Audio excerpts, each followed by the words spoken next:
ఆరోపిస్తున్నాడు YCP నాయకుడు. పోయి ఆయన దగ్గర ఎట్లున్నావు బాగున్నావు అన్నాడు. Right sir. ప్రసాద్ గారు ఒకసారి బీజేపీ పార్టీ నుంచి కూడా అడ్వకేట్ కృష్ణకాంత్ గారు కూడా జాయిన్ అయ్యారు. కృష్ణకాంత్ గారు నమస్తే సార్. నమస్తే సార్. సార్ ఏంటి మీ అబ్జర్వేషన్? ఇప్పుడు అంటే వీళ్ళు హడావిడి చేస్తా ఉన్నారు, ఇదంతా కక్ష సాధింపు చర్యలు, పీటీ వారెంట్లు ఇవన్నీ ఏదో చెప్తా ఉన్నారు. సో ప్రోసాని కృష్ణమూర్తిని కూడా నరసరావుపేట పోలీసులు కూడా వెయిట్ చేస్తూ ఉన్నారు. ఆయన తర్వాత ఇంకో కొద్ది మంది పోలీసులు వెయిట్ చేస్తున్నారు. అంటే మాకు కావాలి అంటున్నారు అందరూ. సార్ ఇది అంతా కక్ష సాధింపు కాదు, ఏది కాదు. నేను మనం ఇదివరకు డిస్కస్ చేసాం మొన్న రీసెంట్ గా కూడా.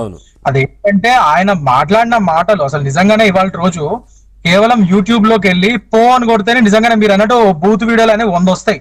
సో ఇందులో ఈ కేసులో మనం ప్రత్యేకంగా ప్రైమా ఫేస్ ఎస్టాబ్లిష్ చేసి ఆయన మీద కేసులు ఎలా పడ్డాయని అంత ఆలోచించాల్సిన అవసరం లేదు. క్లియర్ గా ఆయన వీడియోలే క్లియర్ గా సాక్ష్యాధారాలతో సహా ఉన్నాయి అక్కడ. ఆయన ఎంత జుగుప్సాకరంగా మాట్లాడాడు, ఎంత అసహ్యంగా మాట్లాడాడు అని చెప్పి. సో అవి ఉన్నాయి కాబట్టి ఇవాళ రోజు ఆయన మీద కంటిన్యూస్ గా అన్ని చోట్ల నుంచి కేసెస్ వెళ్తున్నాయి. ఈ అపోజిషన్ వాళ్ళు అంటే అపోజిషన్ కూడా వాళ్ళని అనడానికి లేదు, వాళ్ళ పాపం అపోజిషన్ హోదా కూడా రాలేదు, అది వేరే విషయం. కానీ బట్ వైసీపీ వాళ్ళు ఆరోపిస్తున్నట్టు ఇక్కడ సార్ నిజంగా కక్ష సాధింపు చర్యలు అయితే ఆయన మీద ఇంత ఉదాసీనంగా ఆయన జాగ్రత్తగా తీసుకొచ్చి వాళ్ళ ఇంట్లో నుంచి ఇలా తీసుకొచ్చే ప్రక్రియ జరగదు. ఆయనని గత వాళ్ళ ప్రభుత్వంలో రఘురామకృష్ణరాజుని ఎంత దారుణంగా వీళ్ళు హింసించారో అలా హింసించేవాళ్ళు నిజంగా, ఒకవేళ అలాంటివి ఏమైనా ఉంటే. బట్ అలాంటివి ఏం చేయలేదు, ఆయన జాగ్రత్తగా తీసుకొచ్చి. పైగా నిన్న ఆయన ఒంట్లో బాగాలేదు, ఛాతీ నొప్పి అని నిమిషానికి ఒక పూట నాటకం ఒకటి, నిమిషానికి ఒకసారి అక్కడ నొప్పి ఇక్కడ నొప్పి అంటాడు. మళ్ళీ ఆయన జాగ్రత్త తీసుకెళ్లి గవర్నమెంట్ హాస్పిటల్లో మళ్ళీ రిమ్స్ లో అన్ని చోట్ల క్యాన్సర్ టెస్ట్ నుంచి కిడ్నీ టెస్ట్ నుంచి ప్రతి కంప్లీట్ బాడీ చెకప్ కూడా చేయించాం ఆయనకి. అన్ని నార్మల్ గానే వచ్చాయి. మరి ఆకేటి ఆయన సార్ ఆయనకి అన్ని కిడ్నీలు, క్యాన్సర్లు, బ్రెయిన్ అన్ని బాగుంటుంది. ఒక బ్రెయిన్ తెప్పించి బ్రెయిన్ టెస్ట్ పాలిగ్రాఫ్ టెస్ట్ చేయించుంటే బయట తెలిసిపోయింటది.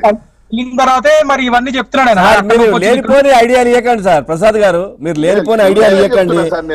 లేదు అది కాదు, నాకు కొంచెం బాగాలేదు, నేను అనుకోకుండా అన్నాను, నాకేం తెలియదు అని చెప్పినా చెప్పొచ్చు సార్. బాగాలేకపోయినా అలాంటప్పుడు మరి ఆయన బాగాలేదు అలా ఇష్టం వచ్చినట్టు మాట్లాడాను అంటే అలాంటి అది ఒక సాకు కింద చూపించడానికి లేదు కోర్టుకి వాళ్ళ రోజు. ఎందుకంటే ఆయన ఏదో నాకు మతి స్థిమితం లేదు, లేకపోతే నేను ఏదో పిచ్చి పిచ్చిగా మాట్లాడానంటానికి వీల్లేదు. ఎందుకంటే ఆయనని ఫిలిం ఛాంబర్ కి అది ఫిలిం డెవలప్మెంట్ కార్పొరేషన్ కి FDC కి చైర్మన్ కింద చేశారు.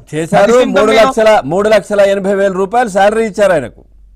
మరి మతి స్థిమితం లేని పెడతారా? అన్ని తెలిసే ఆయనకి పరిపక్వత ఉంది, క్లియర్ గా హీ నోస్ ఎగ్జాక్ట్లీ ఆయన ఏం చెప్తున్నాడు ఏంటి అని అన్ని తెలిసే పైనుంచి స్క్రిప్ట్ ఏదైతే వచ్చిందో దాని ప్రకారంగా బూతులు అలా సార్ ఈయన ఒక్కడే చేశారంటే అనుకోవచ్చు. మొత్తం ఆ పార్టీ అంతా బూతులు పారాయణమే కదా సార్. మొత్తం అంతా పొద్దున్న లేస్తే పేర్ని నాని గారు కానీ, ఆ కొడాల నాని గారు కానీ, పేరెంట్ బూరుగడ్డ అనిల అతను ప్రతి ఒక్క పిల్ల నాయకుల నుంచి పెద్ద నాయకుల వరకు ప్రతి ఒక్కరు బూతులే మాట్లాడారు అక్కడ. సో ఇతని మీద పెద్ద కొత్తగా ఏం లేదు.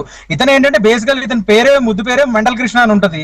సో ఆయనకి ఒకసారి కెమెరా అనేది ఏం మాట్లాడతారో ఆయనకే తెలియదు. సో ఈయన ఇంకా కొద్దిగా ఈయన పైగా రైటర్ కూడా కాబట్టి ఈయన యొక్క ఎక్స్ట్రా కరికులర్ గా ఈయన ఒక టాలెంట్ కూడా ఉపయోగించి ఇంకా ఎక్స్ట్రా డైలాగులు మాట్లాడాడు అనుకుంటా స్క్రిప్ట్ లో. ఇంకా బూతులు ఇంకా ఎక్కువ పాలు మాట్లాడాడు అందులో. సో అదే ఇవాళ రోజు ఆయన మెడకి చుట్టుకొని సార్ ఇక్కడ కక్ష సాధింపు ఏం లేదు. 1 by 1 ఇట్లా FIRs నమోదవుతున్నాయంటే ఇదే కంప్లైంట్స్ ఇదివరకు వాళ్ళ ప్రభుత్వంలో 2019 నుంచి 24 మధ్యలో ఈయన మాట్లాడినప్పుడు ఆయన మీద కంప్లైంట్స్ ఇవ్వడానికి వెళ్ళారు ఇదే సదరు వ్యక్తులు. అప్పుడు వీళ్ళ గవర్నమెంట్ లో అప్పుడు పోలీస్ యంత్రాంగం వీళ్ళ తొత్తుల్లాగా పనిచేస్తున్నందువల్ల అప్పుడు ఆ కంప్లైంట్స్ తీసుకోలే. కొందరు ప్రైవేట్ కంప్లైంట్స్ కూడా ఫైల్ చేయడం జరిగింది, దాని ద్వారా FIR కూడా నమోదులైనాయి. కానీ దాని తర్వాత FIR ఏమైనా ఇన్వెస్టిగేషన్ ఏమైంది అనేది, ఆ కేసులు ఏమైనా అనేది మళ్ళీ వాటి మీద ఇన్ఫర్మేషన్ లేదు ఇవాళ రోజు. మళ్ళీ అందుకనే ఫ్రెష్ గా ఇప్పుడు మన ప్రభుత్వంలో ఇప్పుడు ఎక్కడైతే ఒక ఖచ్చితంగా ఒక ఇండియన్ కాన్స్టిట్యూషన్ ప్రకారం ఇవాళ రోజు మన ప్రభుత్వం నడిపిస్తున్నారు.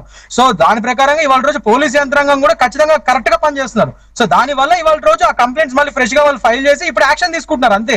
ఆ గత ప్రభుత్వంలో ఆయన చేసిన పాపాలు ఇవాళ రోజు కరెక్ట్ యాక్షన్ ఇవాళ రోజు యంత్రాంగం మన పోలీస్ యంత్రాంగం తీసుకుంటుంది. అంతేగాని అప్పుడు కూడా వాళ్ళు ఫైల్ చేశారు కేసులు, కాకపోతే అవి పోలీస్ యంత్రాంగం సరిగ్గా పనిచేయలేదు, వాళ్ళ కేసులు ముందుకు తీసుకెళ్లేదు. అందుకే ఈయన మీద అప్పుడు ఆ కేసులు పడలేదు. మన వాళ్ళు ఎవరైతే ఉన్నారో ఇప్పుడు కంప్లైంట్ ఇచ్చిన వాళ్ళు అప్పుడు ఇచ్చారు పాపం, కానీ అప్పుడు వాళ్ళ ప్రభుత్వంలో ఉన్నారు కాబట్టి వాళ్ళ కేసులు ముందుకు పోనీలేదు. ఇప్పుడు మన ప్రభుత్వం కాబట్టి పోలీస్ యంత్రాంగం కరెక్ట్ పనిచేస్తుంది కాబట్టి ఇవాళ రోజు అయిందా లేదా, అసలు నిజంగా FIR చేయొచ్చా లేదా అని అన్ని బేసిక్ ఇన్వెస్టిగేషన్ అంతా చేసే వాళ్ళు FIR నమోదు చేసి ఇవాళ రోజు అరెస్ట్ చేయడం జరిగింది. అన్ని కాగ్నిజబుల్ అఫెన్సెస్. ఆ వీడియోస్ వస్తే తెలుసు కదా సార్ ఎన్ని బూతులు మాట్లాడి